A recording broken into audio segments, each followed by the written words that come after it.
কাশির সিরাপ নিয়ে পুলিশ এবং বিএসএফ এর মধ্যে হাতাহাতির ঘটনায় মঙ্গলবার সন্ধ্যায় চাঞ্চল্য ছড়ালো চাপড়া থানা এলাকার সীমানগরে। ঘটনায় এক পুলিশ আধিকারিক সহ 2 জন জখম হয়েছেন। আহতদের চাপড়া গ্রামীণ হাসপাতালে ভর্তি করা হয়েছে। ঘটনার পর এক বিএসএফ জওয়ানকে গ্রেফতার করেছে চাপড়া থানার পুলিশ। পুলিশ জানিয়েছে, তারা প্রথমে এই পাচারের ঘটনায় বিষয়ে জানতে পারেন। সেই মতো পাচার আটকানো হয়েছিল। পাচার সামগ্রী সিজ করার সময় বিএসএফ বাধা দেয়।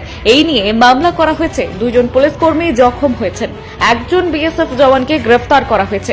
সূত্রের খবর, করিমপুরের দিক থেকে একটি গাড়িতে করে কাশির সিরাপ পাচার হচ্ছিল চাপড়ার দিকে। গোপন সূত্রে খবর পেয়ে সীমানগর এলাকায় ঘাঁটি গেড়ে চাপড়া থানার পুলিশের উপস্থিতি টের পেয়ে পাচারকারীরা পালিয়ে যায়। এরপর গাড়ি থেকে কাশির সিরাপ বাজেয়াপ্ত করতে থাকে পুলিশ। অভিযোগ, ঠিক সেই সময় সীমানগর বিএসএফ ক্যাম্প থেকে কয়েকজন জওয়ান এসে পুলিশকে বাধা দেয় এবং বাজেয়াপ্ত করা সিরাপ নিজেদের হেফাজতে নেওয়ার চেষ্টা করে। পুলিশ বাধা দিলে 2 পক্ষের মধ্যে বচসা গড়ায় হাতাহাতিতে।